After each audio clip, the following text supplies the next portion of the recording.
먼저 요약 페이지입니다. 유년기에 주인공은 주부로 고생한 어머니를 봐옵니다. 초중고 땐 괴롭힘과 성추행, 규제와 꼰대에 고통받고 대학교에선 일자리들이 남자를 선호한 걸 알게 됩니다. 취업 후 임신하자 결국 여자가 그만둬야 하는 걸 알게 되고 출산과 양육 과정에서 어머니처럼 부업을 알아보는 자신을 발견합니다. 가지지 못한 것들을 바라보다 삶이 불행해졌고 지인들로 빙의 된다고 주장하는 정신병에 걸립니다. 주인공을 상담한 의사의 상담일지입니다. 책 82년생 김지영, 2016년 10월 출간되어 2017년 4월 베스트셀러에 오르고 2019년 10월 영화화된 책입니다. 이 책이 생겨난 배경은 무려 2008년까지 거슬러 올라갑니다. 2008년 세계 금융위기에 2010년 중동에서 민주화 시위들이 일어납니다. 2011년 미국 오바마 정부도 비용 절감상 안정되어 가던 이라크에서 철군하였지만 민주화 시위들이 장기화되면서 지하드 분위기가 생겨나며 막장이 되어버립니다.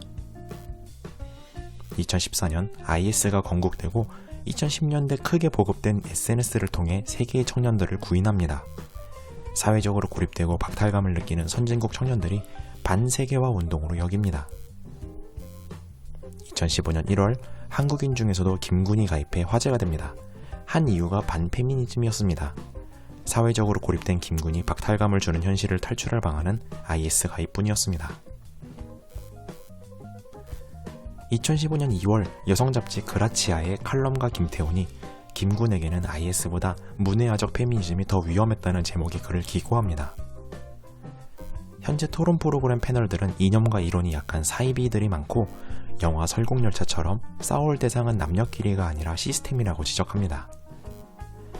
편을 갈라 싸우고 가불의 위치만 바뀌면 영원히 이득을 취하는 건 이념 장사꾼뿐입니다. 우리에게 사랑과 대화가 필요한 시점이라고 당부하는 내용이었습니다. 문외하다는 표현, IS와의 비교, 사실이 아닌 내용들의 열거등은 비판받았지만 바로 5월에 여시 메갈 워마드 현상이 일어나자 선견지명이라는 재평가도 받습니다. 이전엔 페미니즘이 인권운동의 한 영역으로 필요하다는 공감대가 있었지만 마약 밀매, 독립운동 비하, 성범죄 옹호, 게이 아우팅 등 정말 사회악의 면모로 보이기 시작했기 때문입니다. 2016년 10월 MBC 방송작가 출신 소설가 조남주가 책을 출간하며 김태훈의 칼럼에 자극되었음을 주된 집필의 이유로 듭니다. 하지만 책이 출간되고 10일 뒤 최순실 게이트가 발생하여 2017년 3월 대선까지 온 국민이 페미 논쟁보다 사회정의를 거리에서 외칩니다. 실제 이 책이 10위권 베스트셀러에 오른 기간은 2017년 4월 이후로 문학 분야 베스트셀러 기준이 1만 권인데 100만 권이 팔리게 됩니다. 이제 책 요약입니다. 주인공 김지영은 1982년에 2살 언니, 5살 남동생 사이에 둘째로 태어납니다. 아버지는 공무원, 어머니는 주부, 할머니도 계셔서 6가족이었습니다. 먼저 친가입니다. 아버지는 넷째 중 셋째로 첫째는 단명, 둘째는 이민, 막내는 의절했습니다. 돈 벌 줄 모르는 할아버지 때문에 할머니는 악착같이 고생했지만 아들 하나가 남습니다. 할머니는 진심으로 며느리의 노후를 걱정해서 아들을 둘을 낳으라고 합니다. 셋째도 딸이고 남편도 외면하자 어머니는 낙태를 선택하고 외롭게 울부짖습니다. 할머니는 밥을 아버지 남동생 할머니 순으로 담게 하고 온전한 반찬 양말 책가방은 손자 먼저, 우산과 이불이 둘이면 하나를 손자 주고 하나를 자매를 줍니다. 다음은 외가 이야기입니다. 어머니는 5 중 넷째로 언니와 청계천 방직일로 남자들의 학비를 댑니다. 오빠들과 남동생이 의사, 경찰, 교사로 자립하고야 언니와 검정고시로 고조를 댑니다. 이모와 어머니는 자신들에게 기회가 오지 않을 것을 깨닫고 고졸로 결혼합니다. 선택하지 않았던 희생은 응어리가 되어 외삼촌들과 왕래를 끊습니다. 결혼 뒤에도 악착같이 보험, 야구르트, 화장품, 실밥, 상자조리, 봉투, 마늘, 문풍지 등 부업을 해나갑니다. 그중 출장 미용이 호평을 받고 미용실 아줌마와 싸워서 고객층을 적당히 나누며 살림이 펴니다.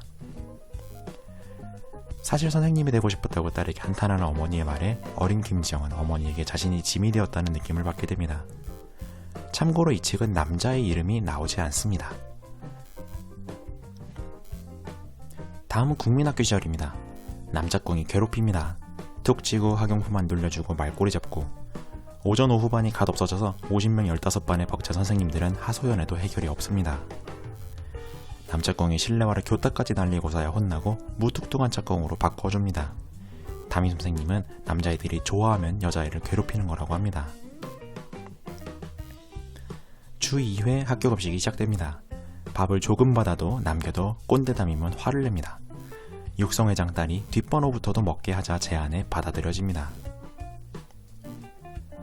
다음은 이사. 부모가 은행 상품과 개를 굴려서 24평으로 이사갈 수 있게 됩니다. 거실 마루가 난방이 되고 화장실은 실내에 있고 세면대와 욕조가 있는 것에 감동합니다. 어머니가 강력히 주장해서 할머니 방과 자매 방을 독립시켜주고 세계 지도를 걸어 꿈을 꾸게 합니다. 1년 만에 할머니가 돌아가시고 남동생 방이 됩니다. 다음은 중고교 시절입니다. 두벌 복장 규제가 여학생에게 더 엄격했다고 말합니다. 러닝 셔츠는 필수고 면티와 운동화는 허용되지 않았습니다. 한 일진이 치마 입고 구두 신고 얼마나 불편한지 보여주자며 시위를 한 덕에 면티와 운동화가 허용됩니다. 다음으로 생리는 그 당시 부끄러운 것이었다고 합니다. 흡수형, 젤, 날개 등이 아직 없어서 옷과 이불에 자꾸 생리가 묻습니다. 까만 봉지에 숨기고 진통제와 고무 핫팩은 구역질이 나서 뜨거운 페트병을 하는 채 끙끙댔다고 합니다. 다음으로 수많은 변태들, 바바리맨, 학교와 교회의 오빠들, 지하철 부비대기, 그리고 자신이 뭘 흘리고 다녔다는 스토커로부터 학생 놓고 갔어요 라며 한 여성분이 지켜줍니다. 다음으로 IMF 경제위기 속에 언니는 꿈을 접고 안정적인 교대를 선택합니다. 아버지가 명예퇴직하고 부모가 자영업에 뛰어들자 주인공은 홀로 빨래, 식사, 진로를 결정합니다. 언니 김은영은 진통제 말고 생리통약이 왜 별도로 없느냐며 남자를 욕하고 여성부도 생겼는데 진로는 엄마처럼 포기한다며 남자를 욕합니다. 남동생이 어떤 진로를 가졌는지는 책에 나오지 않습니다. 또 남동생에게 라면이 많이 가자 엄마에게 자신부터 챙기라고 타박하고 남중과 여중이 남녀공학이 된 것은 여한 악태로 남자가 많아진 탓이라고 분석합니다.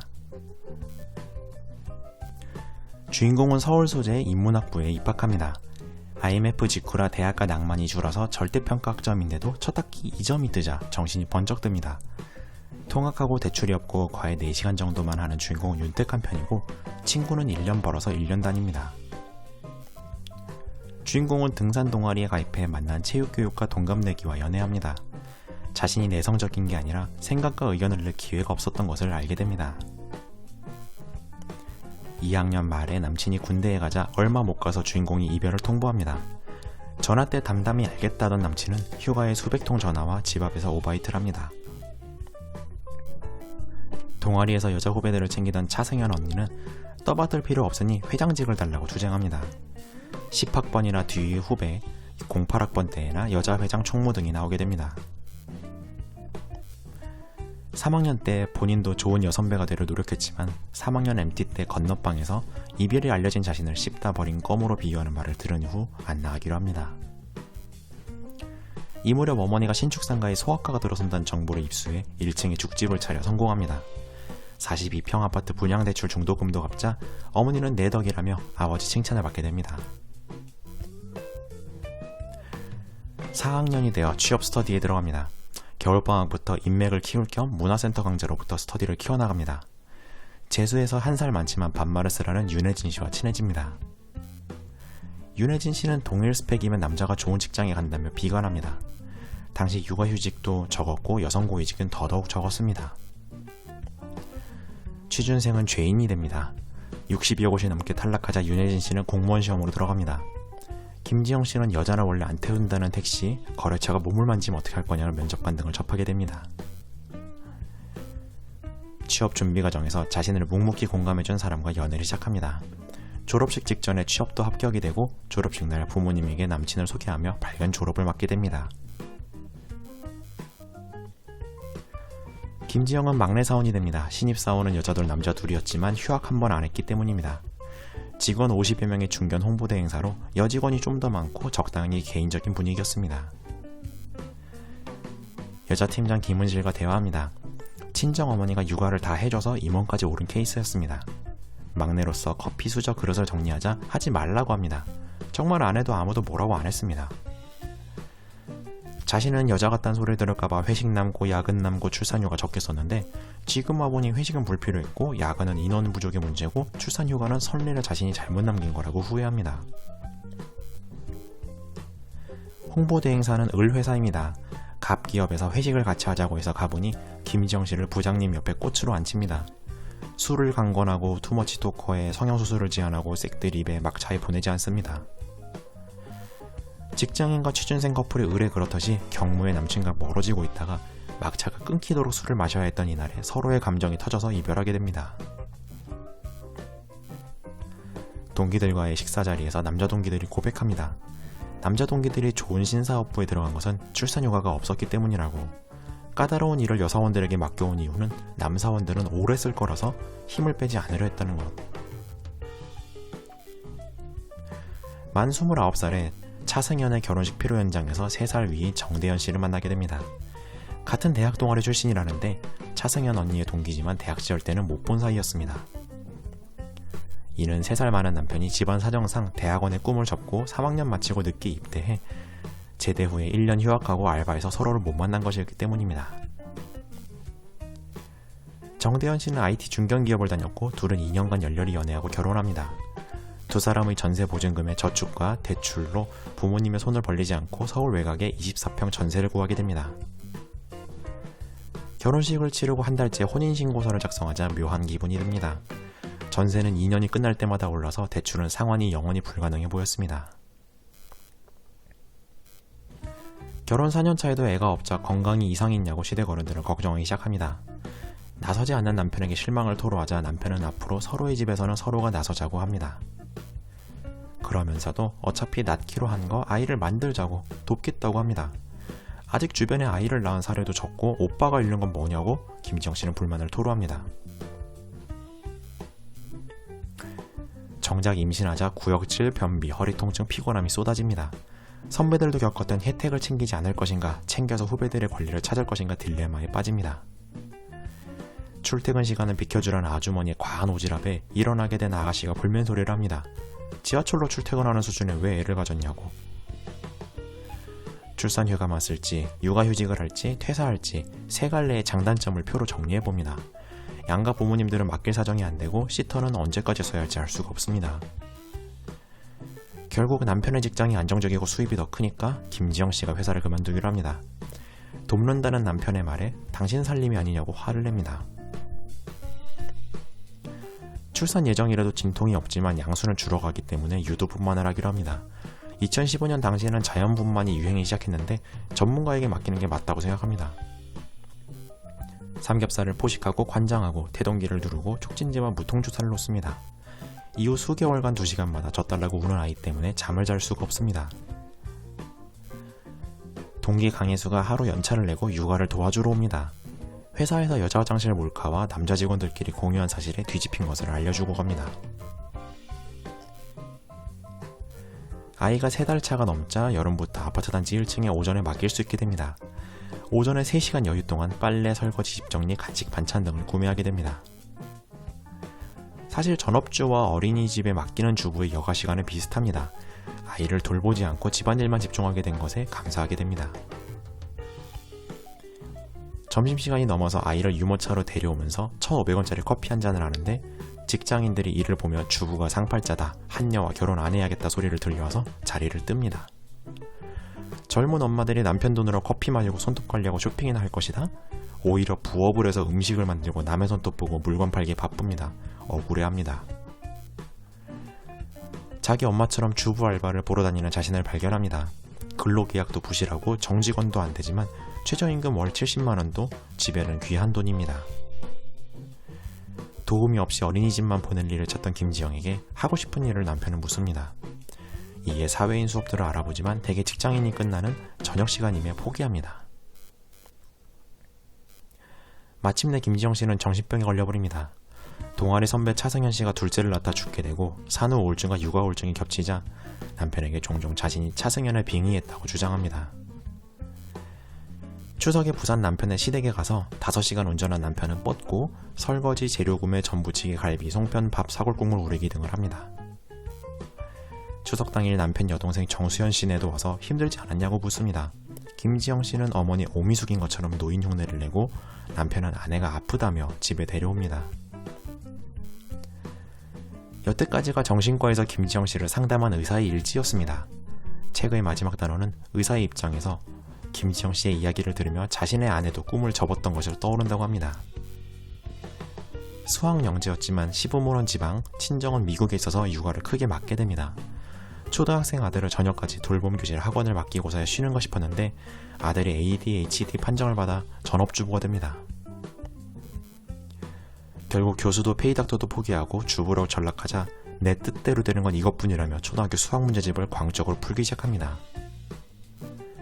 하지만 아내에게 이런 측은지심을 가진 정신과 의사도 마침 퇴사하겠다는 상담사를 보면서 다음 상담사는 육아 문제가 걸리지 않은 미혼을 뽑아야겠다고 생각합니다. 다음으로 책 이후 이야기입니다. 2017년 중도 보수층의 제3지대 움직임은 안철수의 사립유치원 발언에 몰락합니다. 2030 여성들의 분노를 사고 문재인 지지율은 80%를 돌파합니다. 2017년 3월 더불어민주당 금태섭 의원이 의원들에게 이 책을 자비로 선물합니다. 평범한 여성이 무너지는 모습을 그렸고 저출산은 현상일 뿐 원인을 봐야 한다고 편지를 덧붙입니다. SNS 마케팅으로 당선되는 등 유행에 민감해 젠더 갈등을 캐치한 몇 안 되는 의원이었습니다. 20대 남성은 가부장 인식이 없는데 비난받는 상황을 불쾌해야 한다는 우려도 덧붙입니다. 2017년 5월 정의당 노회찬 의원이 이 책을 문재인 대통령에게 선물합니다. 존경하는 대통령님, 김지영을 안아주십시오 당부를 덧붙입니다. 2017년 7월엔 자유한국당 나경원 의원이 경향신문의 독후감을 기고합니다. 판사 출신으로 여성의 시각을 공감 못하던 남성 판사들이 떠오른다고 합니다. 제2의 민주화급 지지율 태풍은 올림픽 남북 정상회담으로 정점에 치닫지만 역대 대통령들처럼 집권 2년 차이는 점차 5대5로 수렴되어 2019년까지 이어집니다. 2018년 7월엔 페미 1세의 여론에서 오세라비, 이선옥 작가 등 대항마들이 등장합니다. 여태 페미 비판이 많았지만 진보 좌파 여성 작가의 말에서야 언론이 주목합니다. 2019년 1월 바른미래당 하태경 의원이 토론회를 주최하고 워마드의 실태를 열거하며 비판합니다. 3월에는 바미당 이주성 의원이 해외에 변질된 페미가 들어왔다고 언론에 비판합니다. 2019년 2월에는 민주당 최재성 의원이 토론회를 주최하지만 페미 측의 항의로 개최가 무산됩니다. 4월엔 표창원 의원이 토론회를 주최하지만 페미 측만 옹호했다는 비판을 받습니다. 10월에 영화가 개봉되어 2주차 200만 관객을 돌파합니다. 그리고 더불어민주당은 처음으로 정당으로서 논평을 합니다. 김지영의 경험들은 모두가 봤고 들었고 겪었지만 일반화할 수는 없습니다. 남성이 주인공이었다면 학창시절 따귀를 맞고 군대에서 욕을 먹고 루저로 불렸을 것입니다. 너도 나도 사회의 불합리를 자력으로 이겨내서 나 때는 말이야를 외치는 시대인데 그 노력들을 존중하지만 불합리는 이어져서는 안됩니다. 주변의 차별들을 하나씩 없애야 합니다. 이렇게나 우리가 서로를 이해 못하고 이해하려 않는 삶을 사는구나를 보여줍니다. 함께 고민해 나가야 하고 우리는 서로를 죽도록 미워하기 위해 태어나지 않았습니다. 이상 책 요약을 마치고 관련된 책을 연관 동영상으로 올립니다. 감사합니다.